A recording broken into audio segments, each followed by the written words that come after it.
As I said, this passage we've come to this evening, it's familiar, isn't it? To most of us. Usually, we'd be looking at it at the beginning of Holy Week, wouldn't we? On Palm Sunday. And I don't know about you, but certainly I know myself. Sometimes I'm kind of guilty of coming to a passage like this and think, oh yeah, I know this one. Yep, okay. And maybe, if I was sitting where you're sitting, my mind might start to drift and I might start thinking about the week ahead because I think I know it. I think, oh, okay, it doesn't really matter if I switch off a bit in this because there can't be anything new. And as I say, I'm saying that as somebody who's certainly been guilty of that with certain passages. I'm not saying it's what we should do. I'm just saying, if you do it, you're not on your own. But, you know, it's amazing, isn't it, how we can see new things because God, through his Spirit, reveals something to us for now, for us or for me, for us as individuals or for us corporately. And so as we look at this passage tonight, my prayer is that God would really reveal something afresh for us and we would really know that truth, that his word is living and active as it was when it was written, just as it has been through the ages and still is today. So Lord, would you do just that as we are gathered here in your name this evening? Would you reveal afresh the truth of your word to each one of us in a personal and in a corporate way? Amen. So I don't know if you noticed, but this passage kind of falls into three sections. The first section is verses 1 to 6, where we read about Jesus giving his disciples this instruction to go and get this colt or donkey. And then the next section, 7 to 10, which is where we see the crowd's reaction. That's probably the part of the passage that has been depicted the most, I guess, most vividly in pictures, in films. You know, we can imagine it, can't we, through things we've seen, all the crowds around him while he's on this donkey. And then the last verse, verse 11, tells us what Jesus does at the end of that scene. So we know that as we go into this passage, as Jesus comes to enter Jerusalem, it's the climax, really. It's coming to the climax, isn't it? We know what's ahead in this week. But of course, the disciples didn't know at the time. In a way, they should have done, because Jesus has been preparing them. You remember, as we've gone through Mark, Jesus has told them. He has said to them, you know, we're going to Jerusalem. The Son of Man will be delivered over to the chief priests and the teachers of the law. They will condemn him to death, and they'll hand him over to the Gentiles, who will mock him and spit on him, flog him, and kill him. 3 days later, he will rise. So this is the journey that they have been on, these disciples with Jesus, and he has been telling them what lies ahead, but they don't really know. I mean, how could you totally comprehend that? So this journey that they've been on, there's a map, I think, Ian, that we might be able to put up, just to give you an idea of kind of the geography. So they've come from Jericho. They were in Jericho. Healings were happening there. Bartimaeus was healed there. And then they've travelled through Bethany, through Bethphage. And you can see the path then kind of goes up a little bit, and then it drops down along the Kidron Valley, kind of alongside the outside of the temple and the city. And it's believed that Jesus probably entered down the bottom. I'm pointing here, you can't see where I'm pointing. Down at that bottom gate, because it would have been less well patrolled. The Roman soldiers wouldn't perhaps have been so many of them at that gate. And so hence, you know, these crowds could be around Jesus and they could be shouting the things they're shouting without too many soldiers getting involved. And of course, at the end of that passage then, we read that Jesus retraces his steps back to Bethany for the night. So you can kind of see where he would have come from and where he would have gone back to. Probably back out because it was crowded in Jerusalem. This is Passover time. There's a lot of people here. The Jews all came to Jerusalem because this was important this time to them. This was a celebration they were used to coming and taking part in. So there's lots of people there, probably nowhere, no space to stay. So he goes back out to Bethany. But let's look at how Jesus orchestrates his entry into Jerusalem. You know, in the descriptions of their previous travels together, there hasn't really been a distinction or much description about how they have physically moved.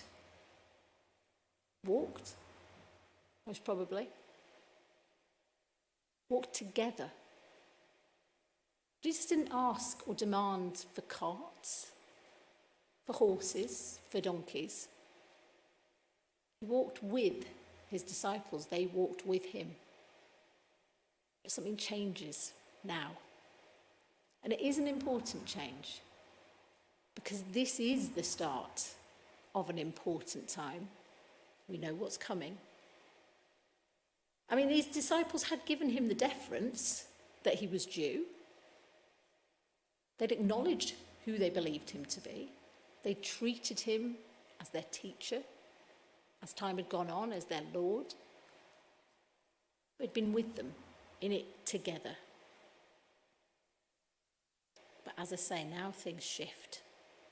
Jesus knows what's ahead, and Jesus assumes a different role in their eyes and in the eyes of the crowd. He assumes the position that was always his to take, but now he's taking it visibly.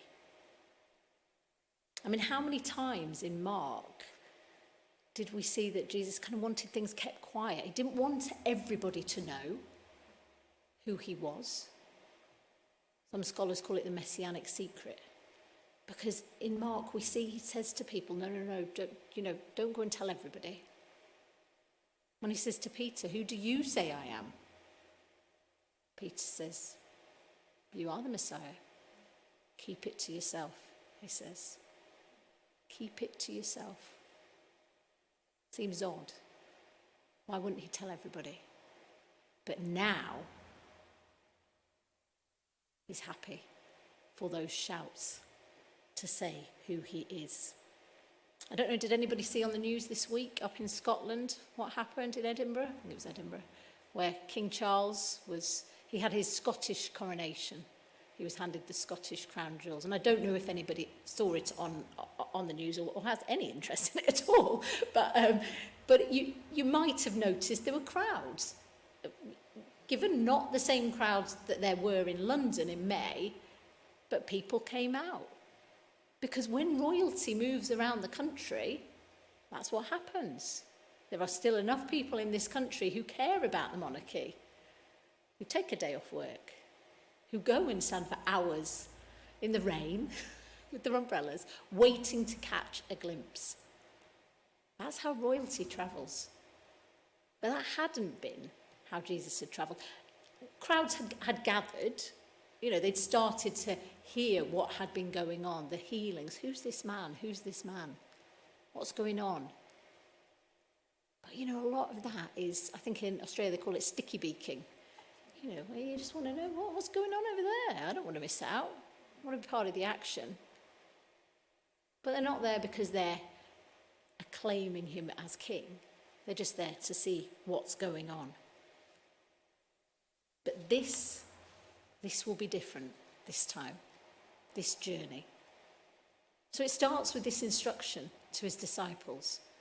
Go to the village ahead of you. Just as you enter it, you'll find a colt tied there that no one's ever ridden. Untie it and bring it back here. And if anybody asks you, say, the Lord needs it and we'll send it back shortly. Going to that house and finding everything just as Jesus had said must have really, lifted their spirits, confirmed their faith in him. They've already seen the miracles he's performed. But now he's foretelling the future. These are little snippets of things that further really confirm for those disciples, this man they are following is who he says he is. And boy, are they going to need that firm foundation. They're going to need it in this coming week ahead of them, and they're going to need it beyond. What has Jesus done in their sight, in their hearing? What's he said that they will cling on to for the years ahead when they face persecution, when he's no longer physically with them? In a way, isn't that a gift from him to them? These things that they can hold on to. And I don't know if any of you have anything in your life where perhaps God has done something really amazing, something that you have said, that was God. That wasn't a coincidence. That wasn't just that the trains ran on time and wasn't it great, you know. That wasn't just a nice chance that I bumped into somebody in Morrison's by the potatoes. You know, something that you can say in years to come, or that maybe you hold on to now in times of trouble. God has been with me. I have seen, I have known God do something, and that is part of my foundation of faith. And so this donkey, you've got to have a picture of a donkey, haven't you? The donkey is there for no other reason than it's quite nice to have a picture of a donkey. So this donkey, it's a borrowed donkey. It's been a feature of Jesus' ministry, hasn't it? Him borrowing things. Relying on the hospitality and the generosity of others to facilitate his ministry. Whether it be a boat, or a home, somewhere to stay, or the loaves and the fish. You know, Jesus' ministry has not been characterised as accumulating wealth.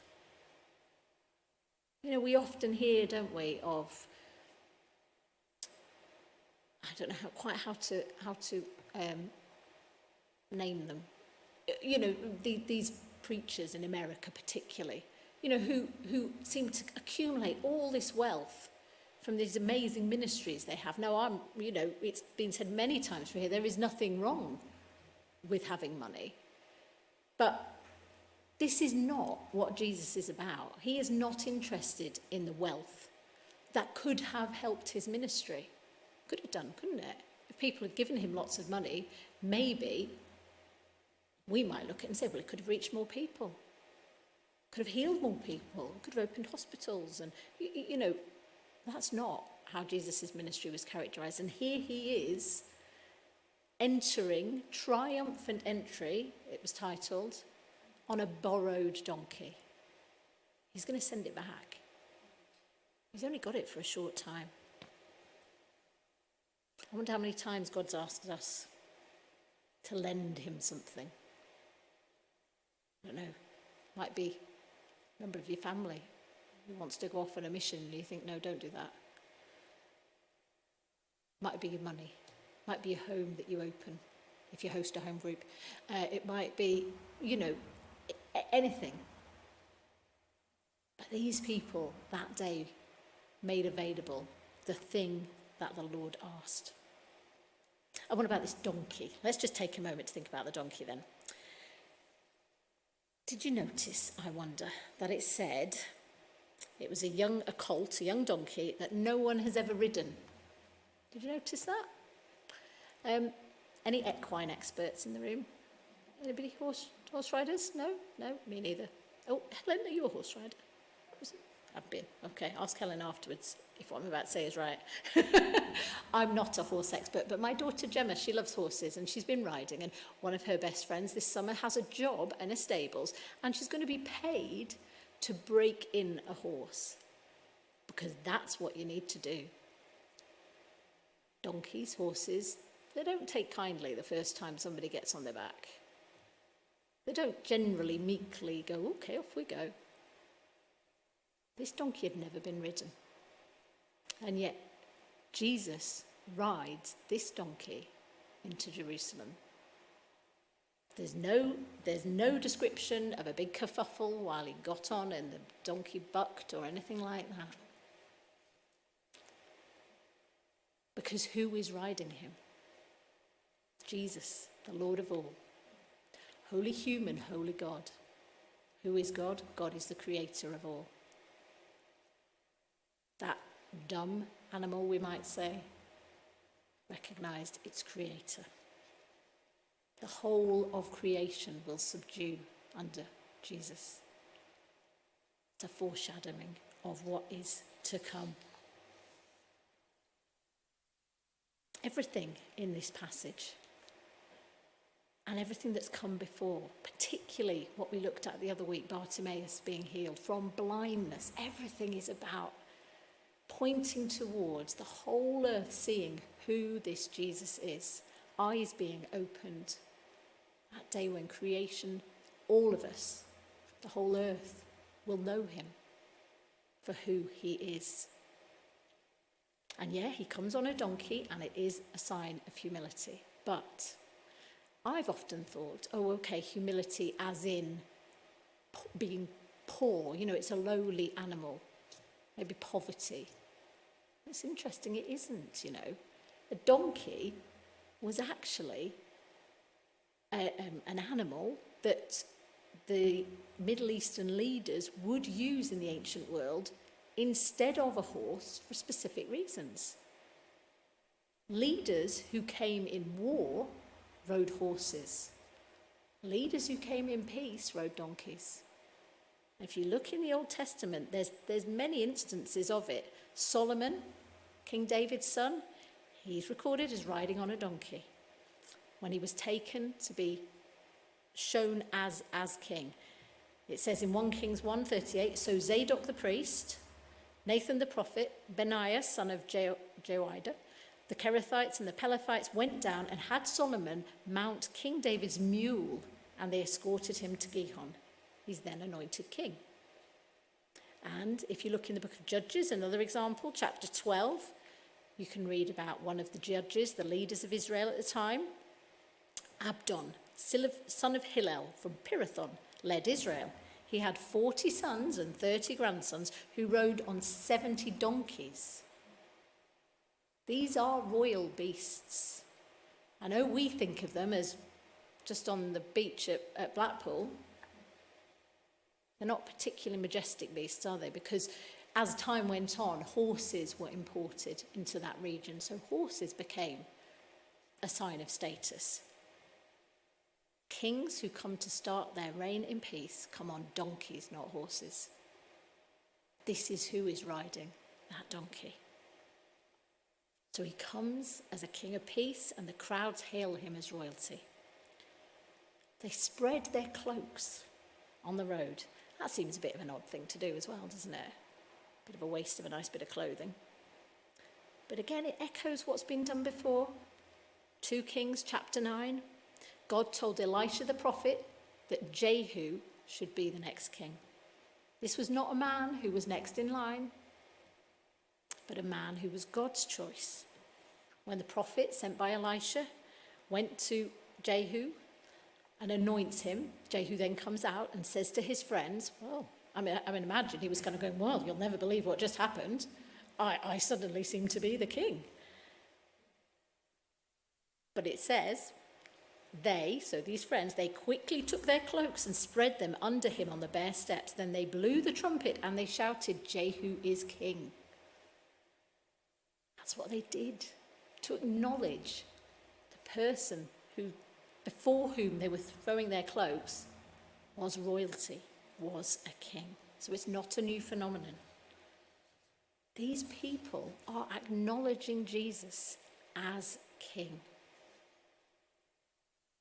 And you know, these people who are coming to Jerusalem for the purpose of Passover, they know their scriptures. They know the promises that God has made to their ancestors, to them as a people. And we see it because we look back on the whole story and we go, oh, okay, that ties in with that back in the Old Testament. But they'd seen these prophecies, they'd heard them, and they were waiting for them to be fulfilled. Zechariah chapter 9, we've got it on the screen hopefully. This is the one that many of us again will be familiar with from Palm Sunday, Rejoice greatly, daughter Zion, it says. Shout, daughter Jerusalem. See, your king comes to you, righteous and victorious, lowly and riding on a donkey, on a colt, the foal of a donkey. I will take away the chariots from Ephraim and the war horses from Jerusalem, and the battle bow will be broken. He will proclaim peace to the nations. His rule will extend from sea to sea and from the river to the ends of the earth. So when we look at this scene described in Mark, in the light of this prophecy, we can see how it pointed forward. But it points forward not just to the events of that week that are going to happen, the arrest, the crucifixion, the resurrection. Of course it points to them, but it points further forward. It points forward to that time when Jesus is going to come again, and he will rule over all the seas, to the ends of the earth. That prophecy is for us, because it hasn't been completely fulfilled yet. At that time, there will be no doubt that Jesus is the true ruler, that he is the Prince of Peace. Blessed is the coming kingdom of our father David, the crowd shouted. The kingdom of David that God had promised would endure forever. They knew their heritage, these people.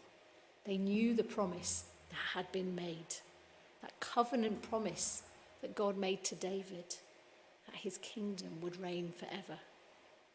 Here is Jesus, a descendant of David through his earthly father Joseph's house, entering that royal city of David, riding on that donkey, having performed miracles, having ascribed to himself power to heal sins. They cheer because they think God is fulfilling that promise. This is the Messiah. How great that excitement must have been. Hosanna, they cry as they acknowledge him, the one the Lord sent. Hosanna meaning save us. They recognize him at that moment as the Messiah, just as Peter had done. Jesus doesn't shush them, does he? Doesn't say keep it to yourself this time. This time he lets them shout out those accolades. They throw down the palm branches. And again, it's interesting because that points forward. Because in Revelation chapter 7, you may be familiar with the description of the multitudes of people from every nation who will stand before the throne and before Jesus as the Lamb. Verse 9, chapter 7, after this I looked, John is describing his vision, and there before me was a great multitude that no one could count, from every nation, tribe, people and language, standing before the throne and before the Lamb. They were wearing white robes and were holding palm branches in their hand. This is a glimpse of what will come. Now, those crowds, of course, we know are fickle. They're easily swayed by those religious leaders of the time who refuse to acknowledge Jesus as the Messiah. He's threatening their power base. They won't have it. And so people, probably some of the same people from that crowd, only days later, instead of acknowledging him as the Messiah, they're crying for his blood. Yeah, crucify him, crucify him. It's an irony, isn't it? That even though they changed their mind, oh, you're not the Messiah, he was and he is. God's faithfulness, God's promises are not like the fickle nature of humans, of that crowd. And thank God for that. His promises will stand and be fulfilled. Just as the colt was where Jesus said it would be, just as the prophecy in Zechariah was fulfilled as he came on that donkey, so too the rest of that prophecy is going to come true. Jesus will rule as Prince of Peace when he returns, from sea to sea. And we too will stand in that multitude if we've trusted in him, if we've given our lives to him, we will stand in that multitude, and we may well have a palm branch in our hand as we're dressed in white and as we sing Hosanna. So tonight, I don't want us to think about that fickle crowd as we often do on Palm Sunday. I don't want that to be the thought that we're left with. Oh no, am I like that? Yes, absolutely. Of course, we probably are all like that. But instead tonight, let's focus on who God is, on who Jesus is, on the fact that those cries of Hosanna, that acknowledgement of Jesus as the one who would bring in that fulfillment of all God's promises. That's who he is. He is who they said he was, even if they decided they weren't going to believe it. God is faithful. Just as God fulfilled his promises then, he will fulfill his promises in the ages to come. And we too can be blessed and be a part of that.